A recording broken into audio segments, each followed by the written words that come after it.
December 29, 1972. Florida Everglades. What really happened that night?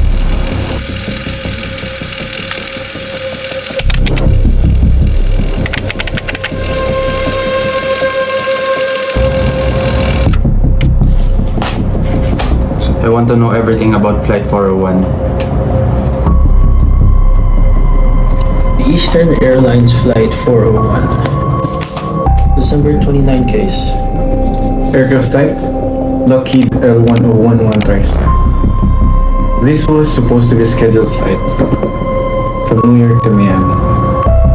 163 passengers, 10 cabin crew, and 3 pilots. The weather conditions were clear that night. No storms, no turbulence. Everything looked normal. So what went wrong?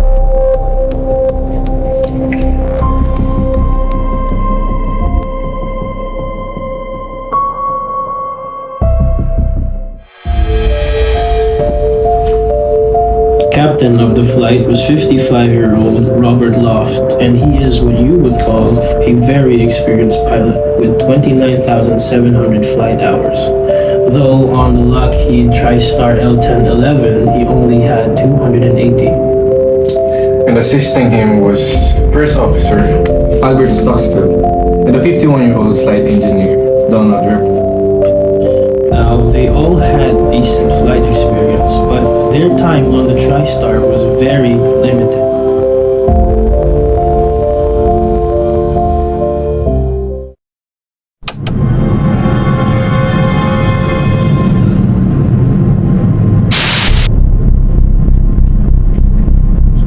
Gear down. Gear down. Check. Captain, the nose gear light isn't coming on. Strange. Could be a burnout bug. Let's hold altitude at 2000.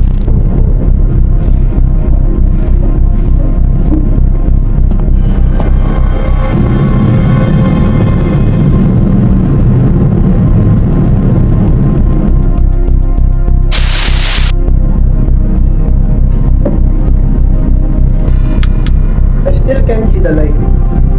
Wait, let me try doing it please first.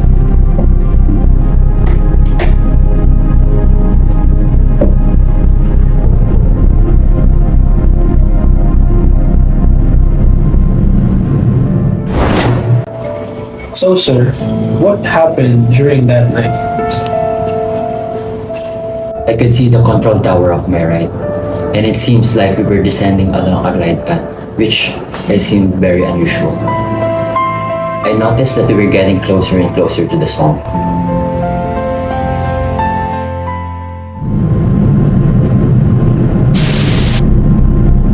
I still can't determine if our landing gear is locked. Let me go check if the wheels are locked.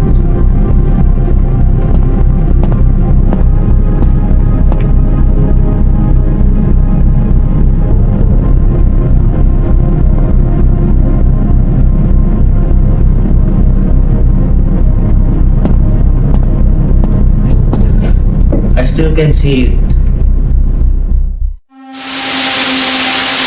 I noticed that Eastern Airlines Flight 401 appears to have descended from 2,000 feet to 900 feet. Eastern 401, do you copy? How are things coming along out there? Doing something on the altitude? We're still at 2000, right?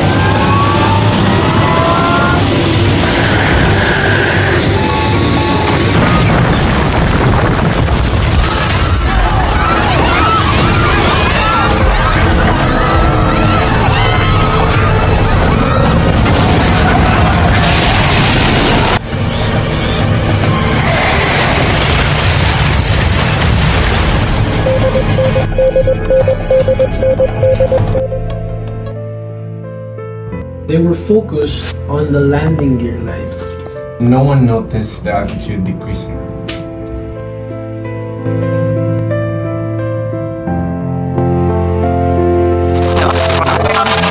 Shortly before midnight on December 29, 1972, the Lockheed L1011-1 TriStar crashed into the Florida Everglades. See, they have has begun to rain, which makes the work of the rescuers and the people trying to put together the pieces of human life and wreckage of the aircraft together even more difficult. Now, sir, to start off, we have to discuss the probable causes of the accident. So, based on the reports, the first possible reason for the sudden descent was the pilot's sudden incapacitation. Now, for a while, we did have a lead that suggested that Captain Loft had a tumor resting against his brain that messed with his vision. But later on, we did get reports that that was not the case.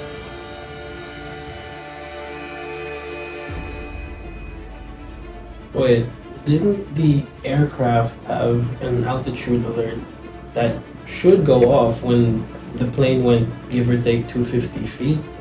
Why didn't they notice it?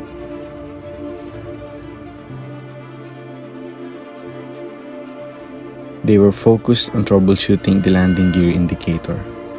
Meanwhile, the engineer was in the hellhole looking for the fault, which left the cockpit attention fragmented.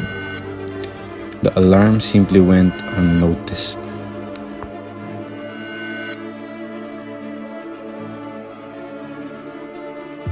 So, the crew was distracted the whole time? I mean, distraction was a major factor, but there was also significant over-reliance on the autopilot. Why did the autopilot fail in the first place?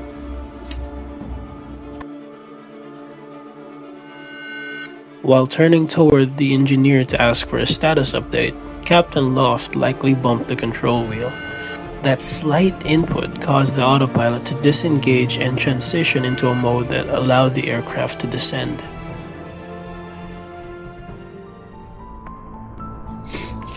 And since none of them were monitoring the instruments, the descent went completely unnoticed. They didn't check the altimeter at all? I mean, they glanced occasionally, but not enough to notice a continuous sync rate.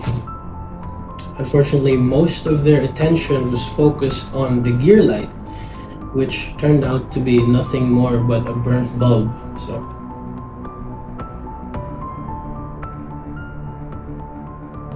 The reports make it clear that the accident was the result of pilot's incompetence, crew distraction, and inadequate training in workload management. The nose gear landing light was actually inspected after the crash. And, they found it to be burnt out. If that light was working as it intended, most of the people on the flight would have survived. Weren't there any survivors? There were, but 8 of them were not as fortunate. Why? Were infected by gas gangrene, a highly aggressive organism found in the black mud of the Everglades. So, even those who survived still faced danger afterwards.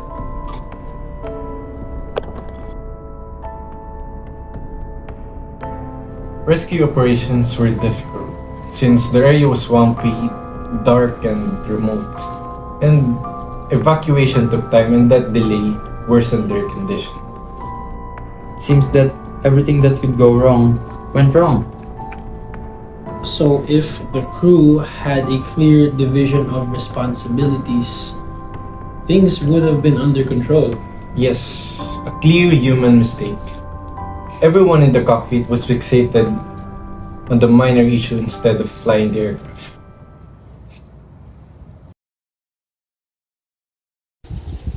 Would standard procedures have prevented this?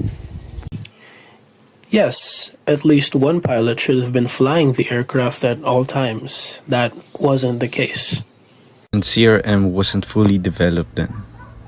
Crews weren't trained to manage distraction and workload the way they are today. So, all of this could have been avoided. Correct. And it aligns directly with the Swiss cheese model. How does it fit the model? The model shows how accidents happen when weaknesses in multiple safety layers lined up. In this case, every layer had a hole.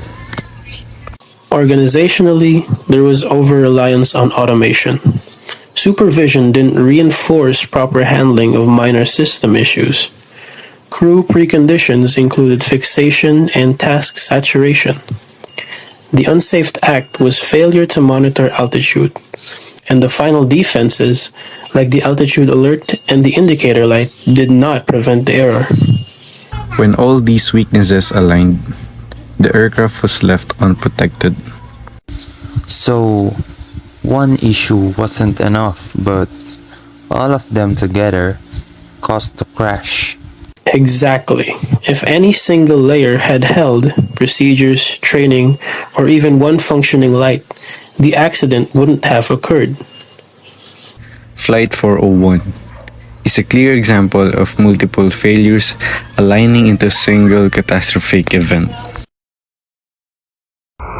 So, all of that from a single defective light bulb.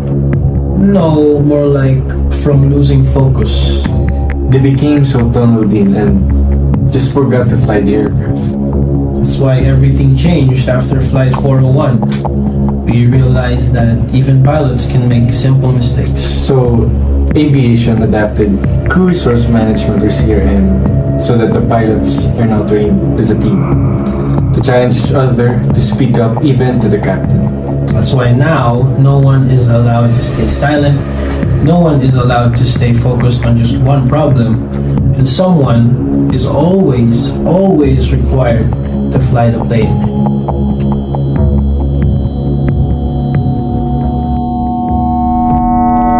So now, the pilots won't make the same mistake, right? I mean, they still can, but now we expect it more. That's why we build systems around human error, safety management systems. We monitor risk, we train for distractions, we train pilots not to rely too much on automation, and to constantly check the instruments. Autopilot is a tool, not a replacement. If they forget, Then the aircraft doesn't forgive.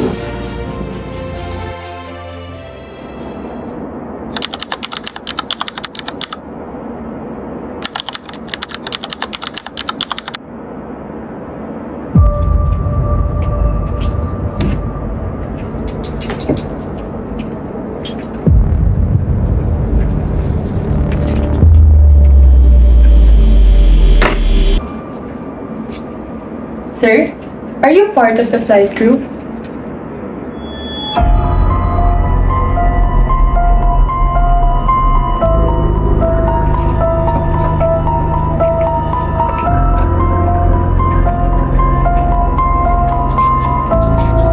Shea, what's the matter? I saw someone, and I don't think he was supposed to be here.